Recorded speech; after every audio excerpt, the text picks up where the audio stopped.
Welcome to the BumbleKast. I'm your host, Ian Flynn, the Bumble King, and joining me as always is my Bumble co-host, Kyle, JCRB Krause. Hello, everybody. We're here. We have a very special guest joining us today. It's another one of our guest shows. So welcome aboard to MightyRay, aka Holly. Welcome. Hello. It's a pleasure to meet the both of you. Likewise. Thank you so much for patronizing the show and joining us today. Yes, thank you for patronizing us. You're most welcome. I would say normally we don't like to be patronized, but that's a lie. I will take any positive feedback I can get, disingenuous or not. It's true. Me too. So, Holly, tell the folks at home a little bit about yourself, why you're here on the BumbleKast, and what makes you awesome. Hello, everyone. My name is MightyRay, aka Holly.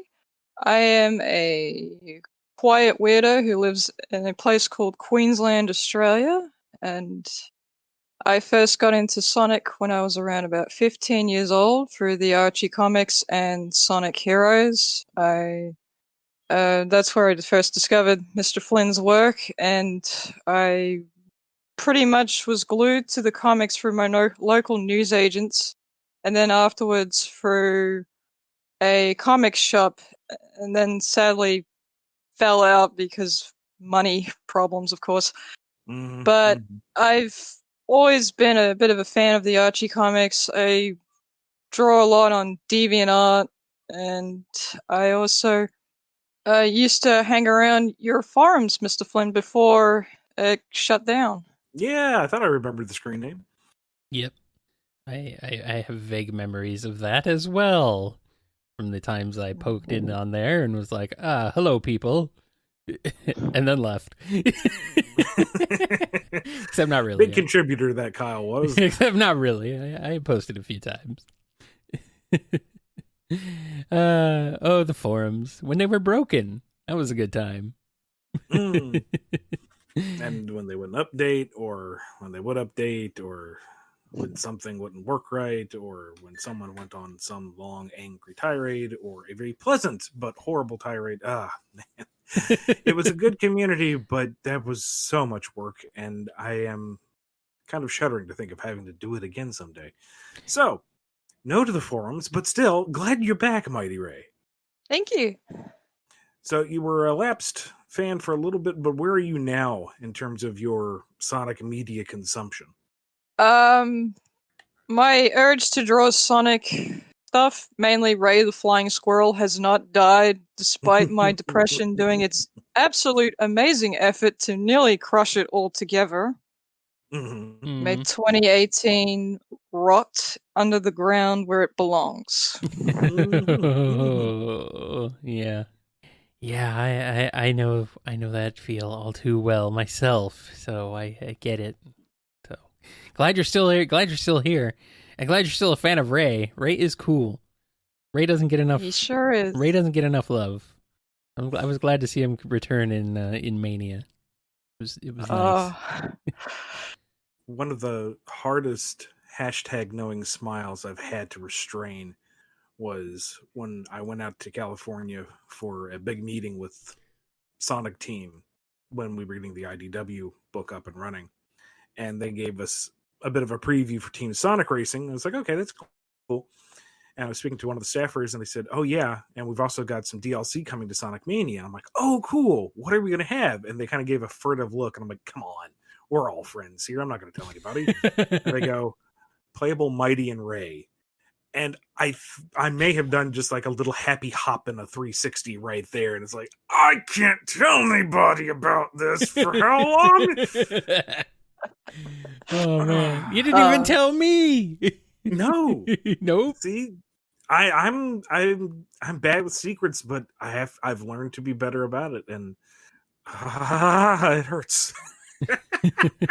But it was worth it. It was worth the reveal, the excitement.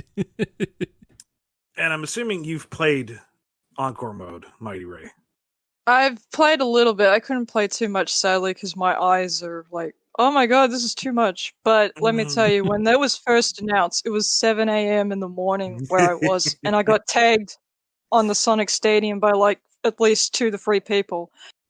And when I saw it, I had to contain myself. I almost wanted to squee out loud at the top of my lungs because I had dreams about seeing them playable in a modern Sonic game, and I just sort of resigned myself to, oh, it's just a dream. It's not going to happen. Let's be realistic here. And so to see Sonic Team finally go, release the squirrel, release the flying squirrel. There's no point containing him any longer. It just made me so happy. It's like, yes, I gotta buy this immediately. I don't care. And the way that they use the new flying mechanic in it, because we've covered this on the show in the past, is when you add classic characters, how do you maintain that simple play style but do something different so it's not just a bunch of clones? And the fact that he does basically the Mario cape thing is like, yes, of course, that's exactly right, that's brilliant. Why didn't I think of that? Oh, that's right, because I'm not brilliant like those people who made it so wonderfully wonderful brilliant.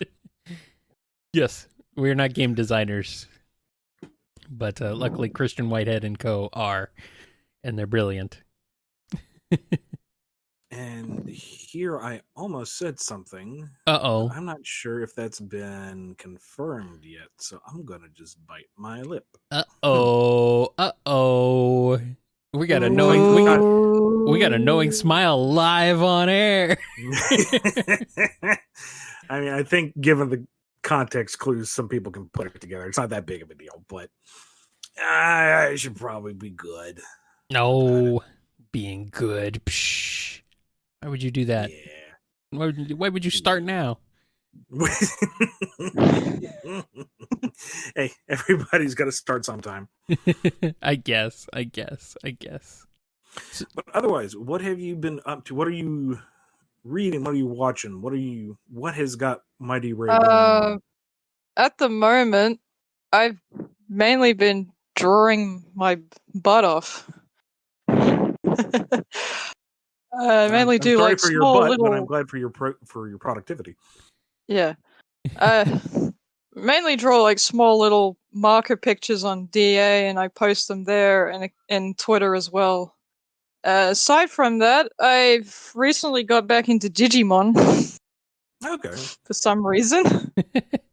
Hey, why I bought not? myself a Digivice, and I currently am raising 2 Greymons that are sleeping in a blanket, so that way they won't scream at me during the interview. Now, weren't they going to be remaking / re-releasing the first season of that? Yeah, they are. It's almost episode 50. Oh, wow. Okay. Yeah, so it's a reboot of the first season. Is it faithful to the original, or is it kind of doing its own thing? From what I've heard and from what little I've seen, it's kind of 50-50. Like, if you're not a huge fan of Mimi and the original series, you'd probably like her a lot in the reboot. And also, TK is apparently really fun as well. The OP is amazing. I've listened to that a bazillion times.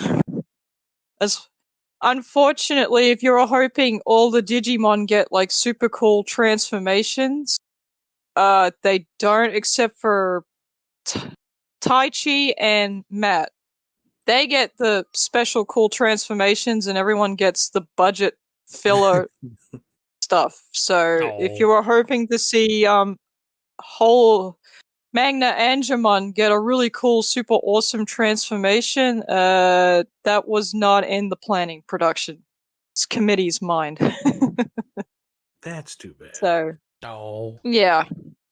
But at least you don't have to worry about War Greymon and Metal Garurumon looking horrendously dated. Like, I will say their transformations are absolutely amazing, and I rewatch them like once every day because they're that good. Sometimes you just got to go back to the good stuff and be like, oh yeah, that's good right there, that looks good. Yeah. Yeah, so that's one thing in the reboot's favor. If you're a huge fan of Gabumon or Agumon, you're going to be getting a lot of good stuff. If you're not, well, they at least acknowledge that Pegasusmon exists. I know very little about I'm not. Digimon. Yeah, I'm not really familiar with the series. I don't know if those are like the ones that you're referencing, or if they're like the Pikachu of the series, like if they're the flagships, or Pegasusmon is from Adventure 2, the okay. the less successful adventure series. So,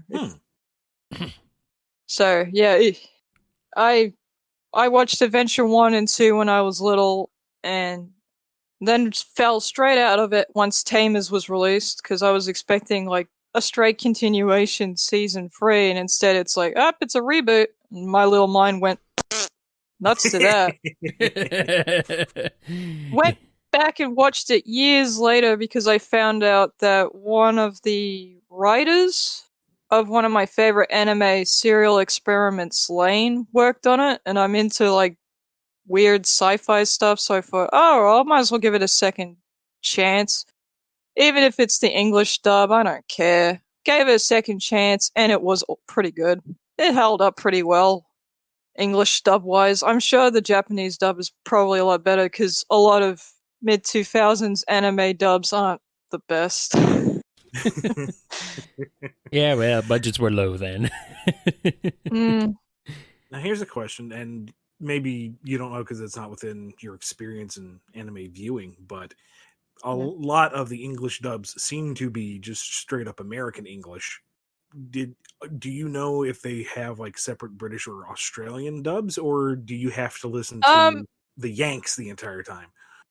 for a lot of anime that I used to watch, yeah, it was American dubs. We did not have Australian English dubs for anything, so the only anime that I know that got a English dub and an Australian voice was apparently an episode of Minky Momo, I think. I also know that we got an English version of Ninja Robots, which is something else in Japanese, but it was a very old show, and I used to dance to the theme song when I was like about 6 years old. Yeah. Those are the only ones I think had Australian non-American dubs, to my Okay. knowledge. I mean, I wouldn't know if there'd be enough of an audience to necessitate such a thing, but No, I think most Australians are pretty happy with just the American and or British dubs. Yeah, there were a lot of Canadian ones ages ago. The original Dragon Ball Z is Canadian, right? yeah, the original Dragon Ball Z had two, which was weird. Oh, An right. American and a Yeah. Canadian one. Yeah. And it was really funny Yeah, I when think we got the American one. it's funny going back and, Ali and I would be looking up old clips and I'm going, what's with the voices? This doesn't sound right at all. And she's going, what are you talking about? This is exactly right. And we look it up and it's like, sure enough, we had completely different voices. And honestly, between the two, I felt like it was kind of a mixed bag. Some would be better than others. And I seem to remember specifically Deborah was like brilliant in one of them. And then the other one, it was like, why would you do this? Who thought this was a good idea? And now I can't remember which side of the border did it.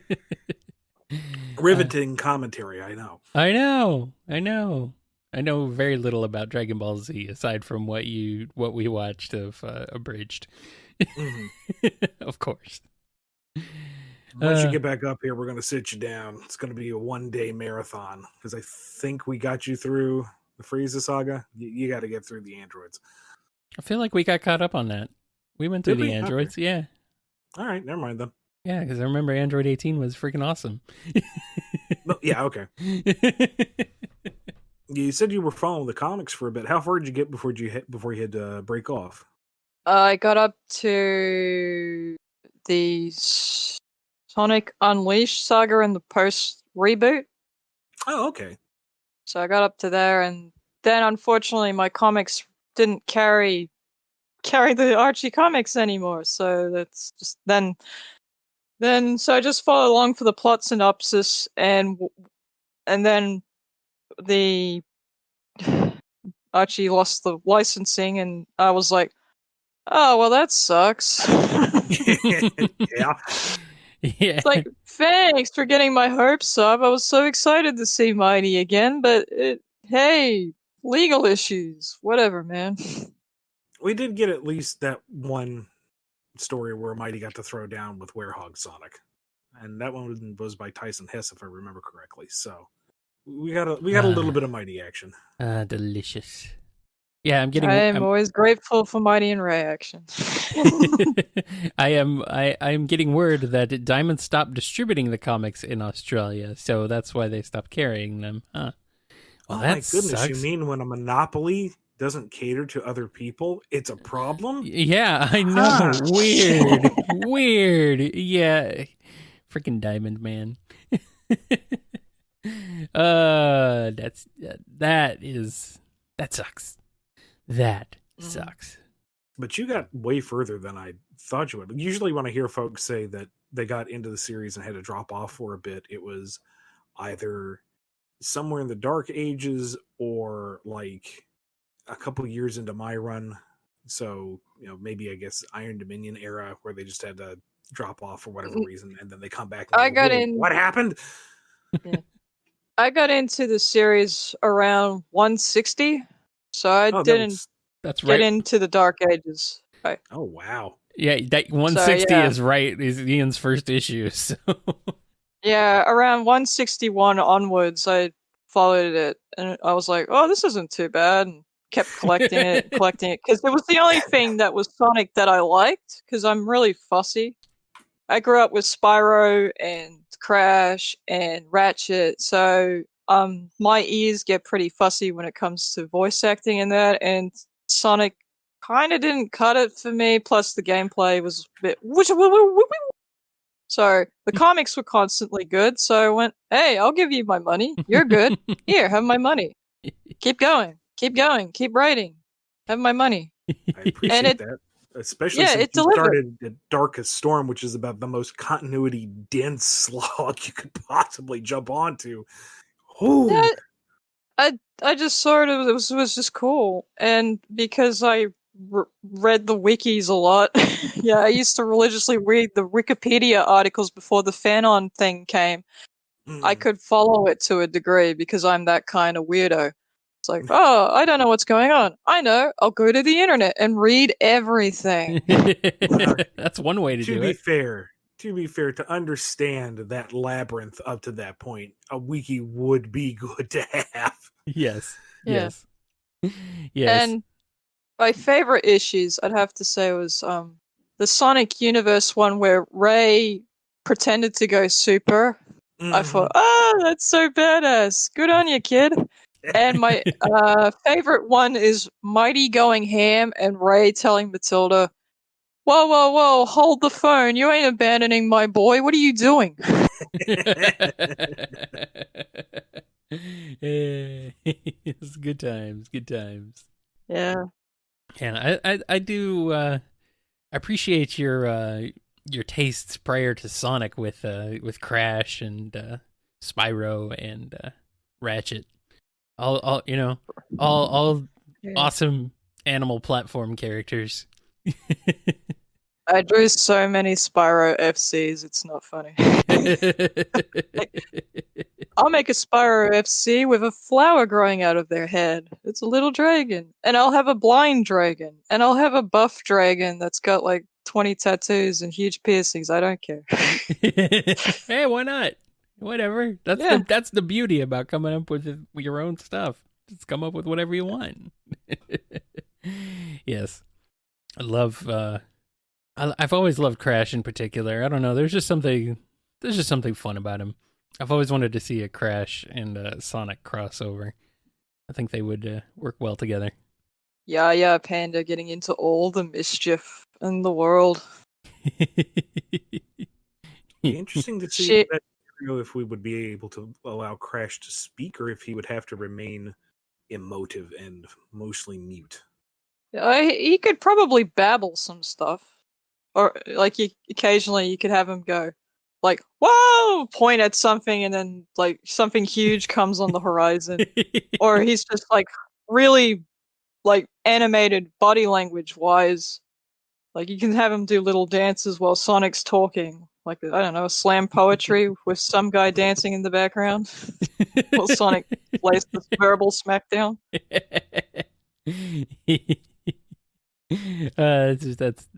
That's good. I like that idea. I'll just be dancing. Just be dancing. I'll just dance and then spin the enemies away. Spin the enemies away, and then Sonic will just smash into him with the spin dash. You have any thoughts on the new Ratchet and Clank that's coming up? I'm getting it for my dad because he loves Ratchet and Clank. Oh, It's nice. gonna be a great present. Cool. Just have to save up for a PS5 because in Australia everything is expensive. Yes. Yeah. So I have heard. And I'm assuming they're also they got to be hard to find there too. The games themselves aren't that hard to find. No, the consoles, yeah. Oh yeah, the console, yeah. It's like, hey, we found the PS5. Do you have an extra $700 on you? We found a PS5. Oh, nope, it's gone. Never mind. Oh, I saw the a scalpers headline. have got it, and they're charging triple the price. Yeah. Oof. I saw a headline saying that the PS5 was still outselling the current Xbox 2-1, and I'm like, how? Nobody can find the PS5 anywhere. So is that a testament of how well the PS5 is selling, or just how badly the X thing is? What is it even? The Xbox Series X and S. Yeah, that really rolls I know off both the of tongue. those are Quite all memorable. Microsoft, please change your names. Xbox Series XS is just, that sounds like a t-shirt size. Yeah,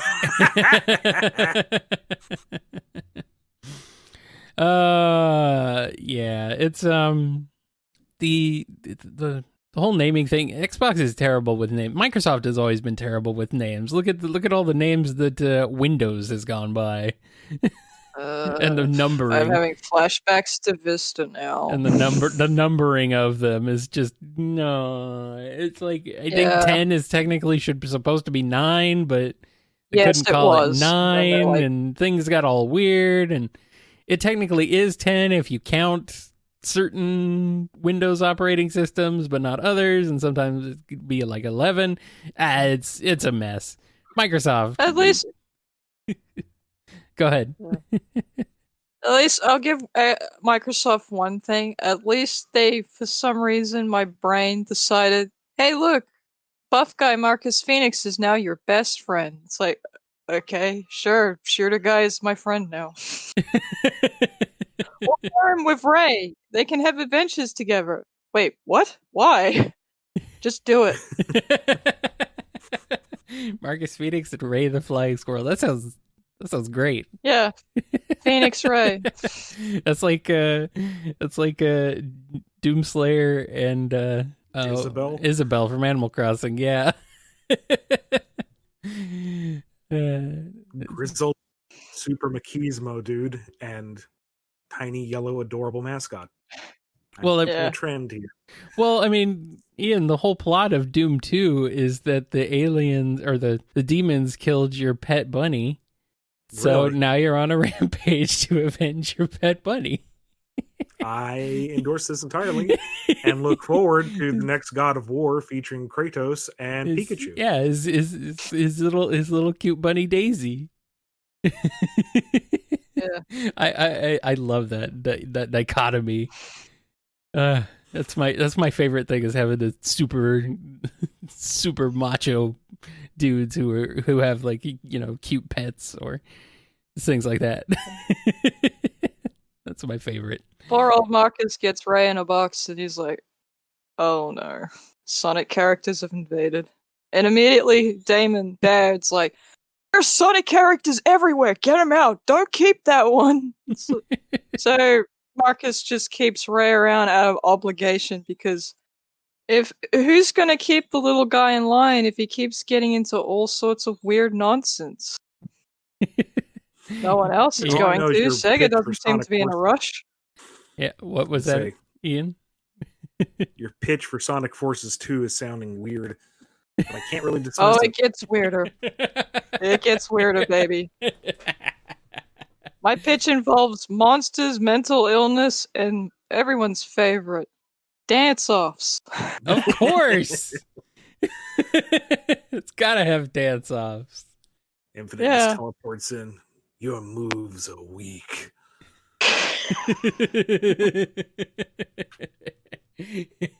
Rhythm game style, not that Star Wars stuff. It's like Oh, no. Parappa the Rapper style. There we go. Space Channel 5. Yes. The real rhythm. Yes. I need that. Oh, God. Parappa the Rappa stage where Infinite's singing his own theme song. And then he gets suplexed. Yes. Of course. By Mighty, because we have a theme this episode. It's important. Yeah, why not? Man, I do miss Mighty and Ray in the comics. It's They were a fun, mellow counter to the Sonic and Tails duo. right, yeah. I mean, no less skilled, no less empowered, but Mighty was just such a nice breath of fresh air next to Sonic's bravado. Not saying that Mighty didn't have a little bit of swagger. It's just he knew what he could do, and he didn't need to gloat about it. Exactly. You know?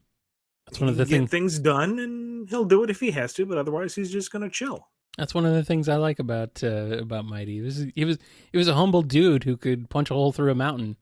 He's just a nice guy. He's the type of guy. What's the assessment? You would let him watch your dog, and you get a cup of coffee with him. Sure. Just don't let him punch you, or you'll end up in the stratosphere. Your pieces will end up in the stratosphere. That's a good point. Yeah, you won't be whole anymore. you will be instagibbed. And then, because he is such a laid-back and easygoing guy, it's great to push his buttons and get him to the point where he isn't the happy-go-lucky, easy-going guy, and he, rips engine blocks out of moving vehicles and tears turrets off of tanks and hurls them through other vehicles. And you just get to go, oh, I'm so glad he's chill otherwise. Oh boy. Yeah, I had Ray inherit a little bit of Mighty's temper. He's got a much longer fuse, but that's a joke in my head. But when he goes completely bananas, and if Marcus is around, he pushes Ray into like the little ball thing, goes up to whatever enemy is around, and he just casually tosses him at Ray at them. Ray just all of a sudden uncurls and starts primal screaming and starts flailing about, whacking things with reckless abandon, and people are like, whoa, I'm getting out of here. The last thing the locusts hear before Marcus tosses Ray at them is catch. I thought he was like a ray of sunshine. Sunshine can give you cancer.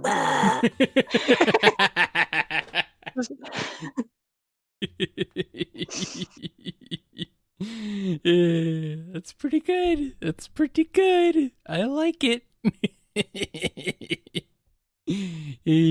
Wow. Have you had a chance to catch up with the IDW books, or you still, as a show, you're still lacking on Sonic material because of Diamond? I'm going to be eventually starting to collect the graphic novels soon. I just gotta motivate myself to get them, because it's like, oh, IDW's got a new issue out. I should get the graphic novels. Forgets. Oh, IDW's got a new issue out. Repeat ad nauseum.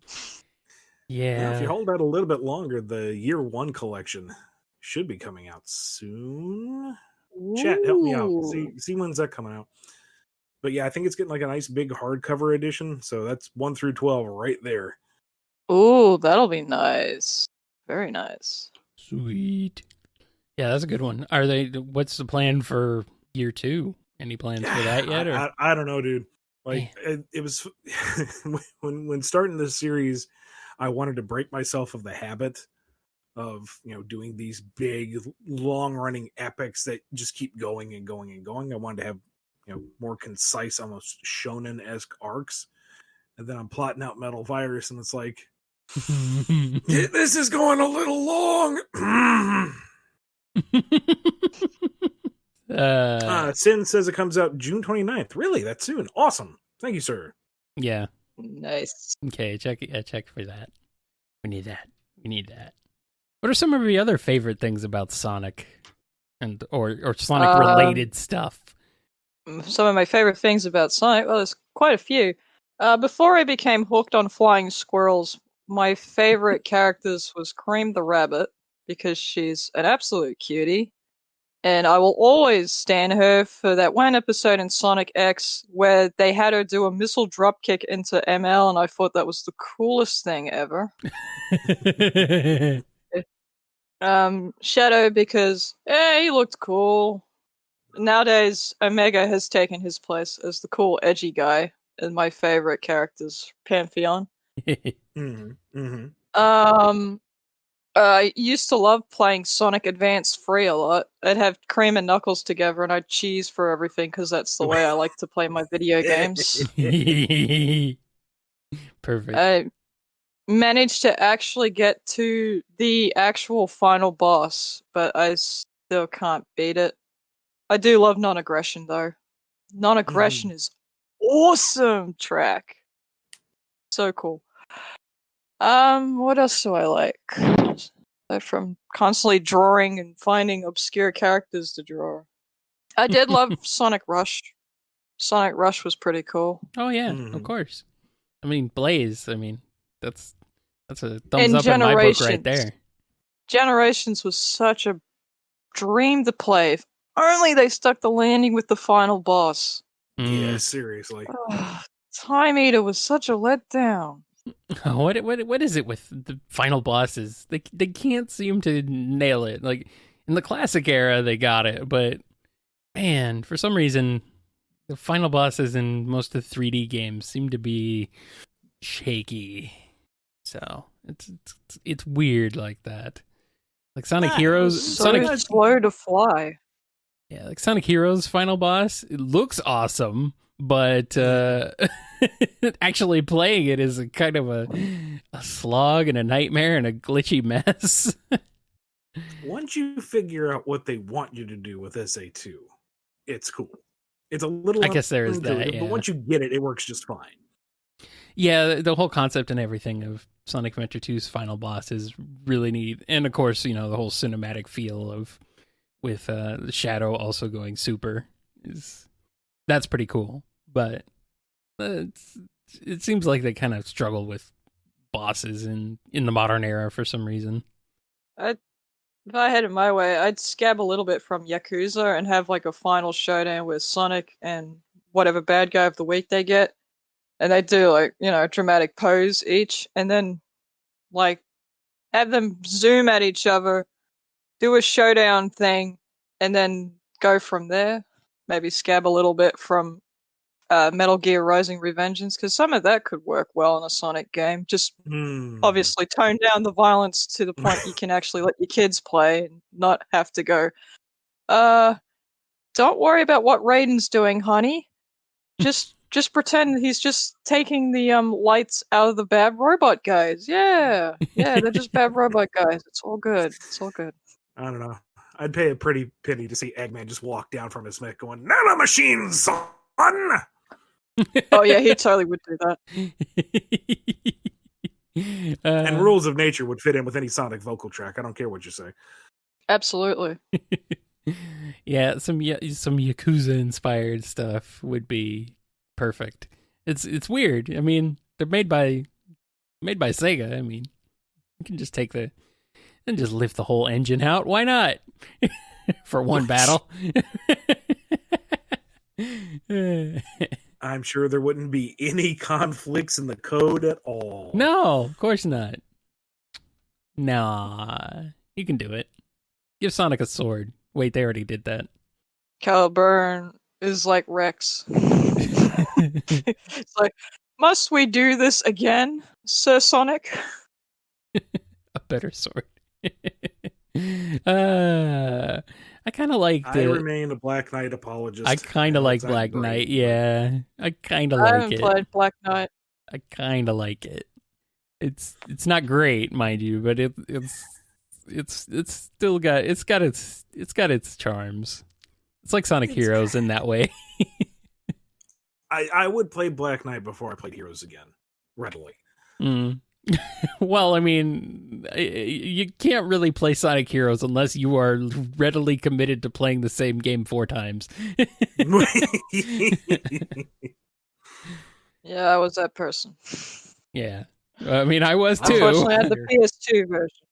Oh, I'm sorry. I'm sorry. Yeah, and that version, when I got to the Haunted Castle with Sonic and Team Dark, I could not get past a certain level with Team Sonic. It just wouldn't work for me very well. But I managed to get to the final stage with Team Dark, and by that point, I'm like, it's a slog. I'm just gonna play Team Rose again. It's a slog. The game is an absolute slog. The PS2 version, for those wondering, the PS2 version has a few bugs over the other versions, and it only runs at half the frame rate. It's very laggy. It looks pretty rough comparatively. And yeah, it's the worst way to play the game. Yeah. The GameCube version is the best. The Xbox version is okay aside from some audio glitching issues, which is strange, but yeah, there's one major bug that I'm aware of that's like it's just stupid in terms of glitches, because for some reason, in every boss level, the first letter of the title of the boss's name gets stuck on screen, like half faded out. You get like it's a ghost letter on screen. And it's like, are you seriously? You didn't catch this in QA and at least fix that problem? So, yeah, the first letter of every boss's name just stays on screen the whole time.